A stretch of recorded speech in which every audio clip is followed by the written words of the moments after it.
Votre émission à découvert.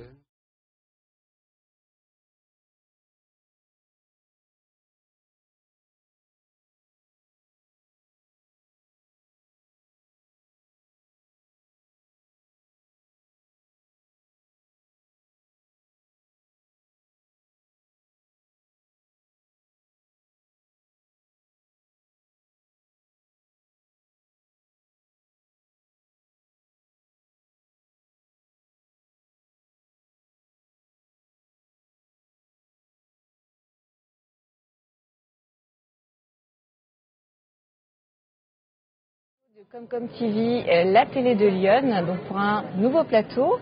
Alors à ma droite, j'ai le plaisir d'accueillir donc Colombe Beaucourt, qui est donc chargée de mission de l'éducation à l'environnement au parc naturel régional du Morvan. Tout à fait. C'est bien ça, Colombe? Tout à fait. Et à ma gauche, Sophie Aublin. Alors Sophie, vous êtes animatrice réseau éducation développement durable pour l'enseignement agricole. Tout à fait. C'est bien ça. Alors j'ai le plaisir de vous rencontrer parce que vous faites un peu des démarches un peu similaires dans vos actions. Alors Colombe, est-ce que vous pouvez nous expliquer un petit peu ce que vous faites au niveau du parc naturel régional du Morvan?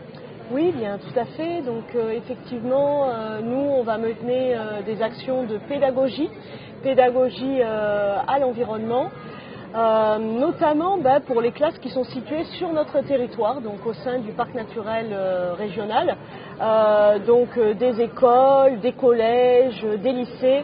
Notre but premier, en fait, c'est de faire de la sensibilisation et surtout qu'il y ait une appropriation par les jeunes morvandiaux de leur territoire. Donc, quand je parle de jeunes morvandiaux, je parle bien évidemment de jeunes morvandiaux locaux ou nouveaux arrivants. Et notre but, ça va vraiment être ça va être cette appropriation du territoire, se rendre compte qu'en bas de chez eux, il y a une biodiversité que souvent ils ne soupçonnent pas. Ils ne connaissent pas. Voilà, tout à fait. Vous faites quoi comme démarche? Qu'est-ce que vous entreprenez avec ces jeunes-là? Eh ben en fait, alors quand on mène des projets avec les écoles, c'est souvent des projets pédagogiques qui sont co-construits, donc co-construits avec les enseignants. Parce que ça va dépendre aussi eux où ils ont envie d'aller et puis surtout du rapport que cela va avoir avec le programme scolaire. Hein. Et donc du coup on mène des actions, des projets en lien avec des domaines plus naturalistes comme les étangs et les mares, la forêt morvandelle, la biodiversité dans les cours d'eau et aussi en lien avec le développement durable, le dérèglement climatique, mais toujours en lien avec le territoire. Les énergies, toujours en lien avec le territoire.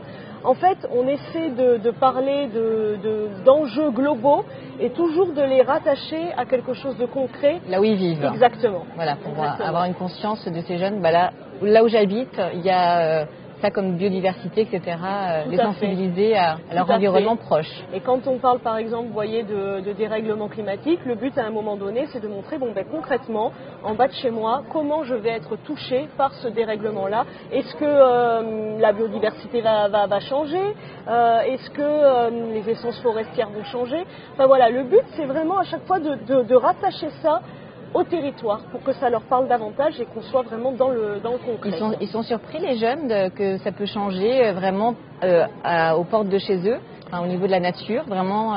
Je pense que oui, parce que si on parle de cette thématique-là, et c'est bien qu'on en parle parce que c'est aussi le thème de ces 9e récidaux.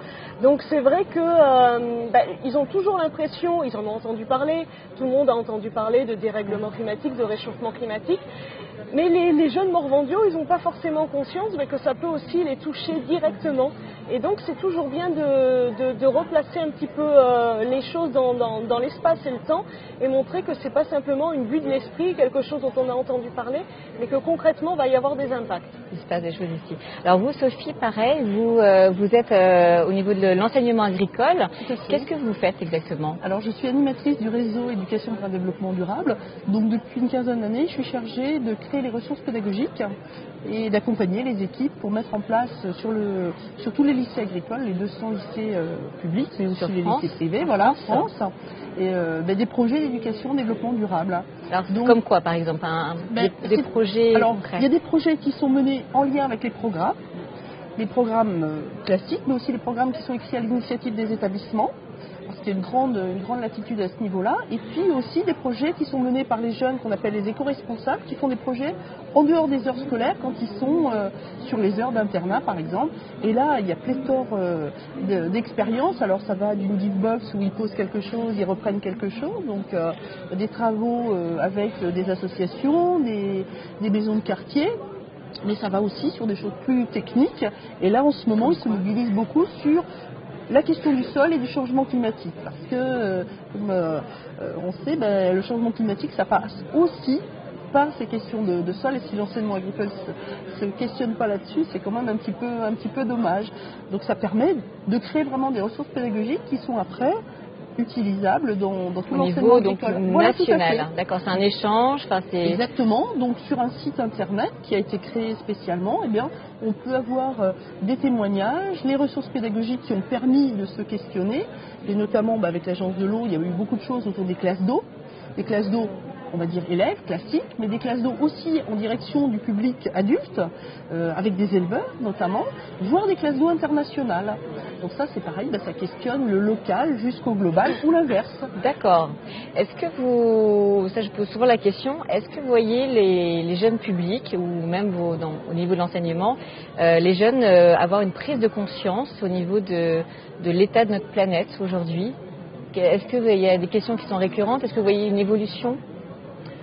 Alors, pour ma part, je trouve oui. Je trouve que depuis quelques années, on sent justement qu'il y a un changement, il y a une prise de conscience et une sensibilité qui s'est développée. Des jeunes et aussi des adultes? Les deux. Les deux. Les deux. C'est plutôt positif ça du coup. Moi, de ce côté-là, je suis... c'est mon côté, j'ai un côté plutôt optimiste, mais voilà, je dirais que de ce côté-là, c'est vraiment quelque chose, je trouve qu'on peut mesurer par rapport à il y a quelques années. Et donc effectivement, moi je trouve qu'il y a quand même une sensibilité, un intérêt pour ces enjeux environnementaux qui sont donc devenus des enjeux majeurs. Et je le ressens à travers les questions qui me sont posées, et puis à travers aussi tout simplement le niveau d'information de certaines personnes. On voit qu'elles ont fait la démarche de s'intéresser aux choses avant de venir, et donc du coup ça engendre un dialogue qui est souvent très, très intéressant, et puis même des discussions, voire des débats. On n'est pas obligé d'être toujours d'accord, mais tant mieux. Un échange, en tout cas, voilà. Un échange, tant mieux. Et justement, en parlant d'échange, Sophie, vous menez aussi des actions à l'international. Est-ce que vous pouvez nous en parler un petit peu? Oui, parce qu'en fait, si vous voulez, les jeunes, quand ils sont sur les établissements, il y a certes tout ce qui est dans les cours, mais il y a tout ce qui est en dehors. Et si on est chargé effectivement de la formation, on est aussi avec la mission de coopération internationale. Donc des établissements se mobilisent sur des questions, par exemple de l'eau, et vont avec des équipes à l'extérieur, donc avec un partenariat, faire de la collaboration. Les jeunes sont partis faire de la phytoépuration dans l'Himalaya, par exemple. Comment ça s'est passé, ça, par exemple? Eh bien, si vous voulez, c'était un projet au départ, juste un échange, où des jeunes Français sont allés voir en Inde. Quand ils ont constaté que dans l'Himalaya, il n'y avait aucun système de filtration, d'épuration de l'eau, ils se sont dit, mais nous, sur le lycée, on est en train de mettre au point une roselière. On sait faire. Il y a peut-être des choses à faire. Donc, ils ont fait venir une délégation de jeunes indiens, et du coup...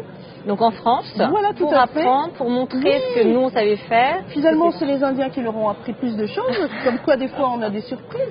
Et du coup, ils sont retournés là-bas, et je les ai accompagnés, donc je peux en parler. Et on a vraiment fait les bassins de décantation, et maintenant ce site est devenu un site un petit peu pilote, et ça diffuse sur les conforts de l'Himalaya pour que... modestement, ils puissent faire ce type de projet.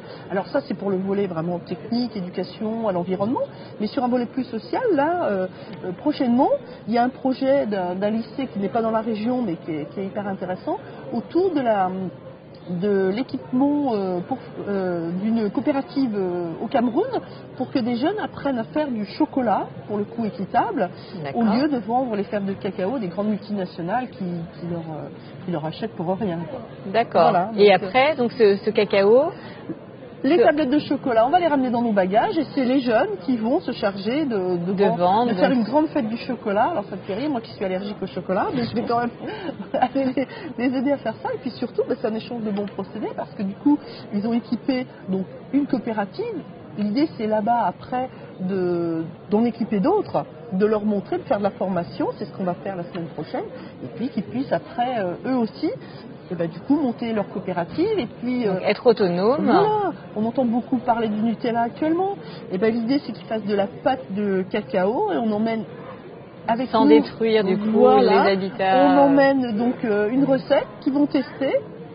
Et puis ma foi, on va voir ce que ça va donner. Et l'idée, c'est que vraiment ce soit équitable, quoi. Là, tout l'argent va revenir aux producteurs, et du coup ils vont pouvoir s'équiper. Les femmes vont aller moins puiser l'eau, et elles vont au contraire faire d'autres choses, monter une coopérative, etc. avec des projets de création de choses artisanales, voilà. Donc ce qu'on voit dans tous les projets quand on parle, c'est il y a un réel échange. Ce qui fait plaisir, c'est que ça marche du coup, puisqu'il y a les échanges produisent des effets positifs. Oui, ce qui est intéressant aussi, moi ce que je remarque, c'est que c'est certes des projets d'école ou de lycée, mais c'est surtout qu'il y a des jeunes derrière qui poussent, qui disent ok, mais dans les cours, vous nous dites qu'il faut faire ça, mais vous avez vu sur finalement à la cantine, les déchets, ils partent tous dans le même sac. Peut-être qu'on pourrait trier, puis peut-être qu'on pourrait faire du compost, et éventuellement avoir des poules. On va s'occuper des poules, on va faire le poulailler. Donc ça c'est intéressant. Et du coup, ça donne une cohérence. Et après au niveau pédagogique, ça fait des exemples vraiment concrets. C'est les jeunes qui s'occupent de gérer tout ça. Donc, ils ont de l'idée. Justement, c'est des jeunes, on le voit aussi, vous le voyez avec ces jeunes, ils ont tous des idées, ils les mettent en pratique, ils font des projets. Est-ce que vous pensez qu'un jour, l'éducation nationale, là-haut, au niveau des lois, est-ce que vous pensez que les jeunes peuvent être entendus sur leurs projets de plus en plus, qu'il y a un vivier de jeunes qui ont tous plein d'idées Oui, sincèrement, je le pense. Ça peut bouger. Oui, tout à fait. Je peux témoigner de l'enseignement agricole. Les jeunes s'étaient mobilisés pour le changement climatique, là, avant la COP21. Les attentats ont fait qu'ils n'ont pas pu y participer, mais le ministre est venu les rencontrer, il a pris leur copie, et ils l'ont interpellé en disant mais oui, mais nous, éco-responsables, en dehors de nos heures scolaires, on aimerait bien valoriser nos compétences. Et du coup, on vient de sortir un arrêté ministériel pour qu'il puisse passer une épreuve facultative autour de l'engagement. Donc, ça va compter dans leur cursus scolaire. C'est super. Et voilà, je pense que c'est une belle reconnaissance et c'est vraiment eux qui ont demandé. L'éducation nationale fera probablement pareil.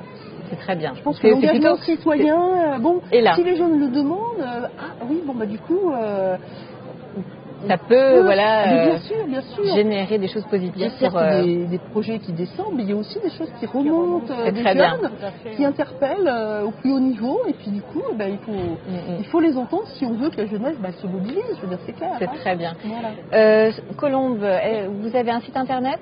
Oui, alors tout à fait. Vous pouvez donc me retrouver sur le site internet du Parc naturel régional du Morvan. D'accord, très bien. Donc voilà, et puis ne pas hésiter à y aller, puisqu'il y a de la documentation notamment sur les activités pédagogiques qu'on propose. On peut tout retrouver sur le site. Voilà, sur le site internet, le Facebook du parc. Très bien, on ira. Et vous, Sophie, pareil, vous avez un site internet? Voilà. Tout ce qui est éducation développement durable se trouve sur le site EDD-Educagri.fr. Donc très bien. On peut le retrouver, et plus largement sur la citoyenneté educagri.fr. Super, très bien. Merci beaucoup à vous deux, et je vous dis à très bientôt.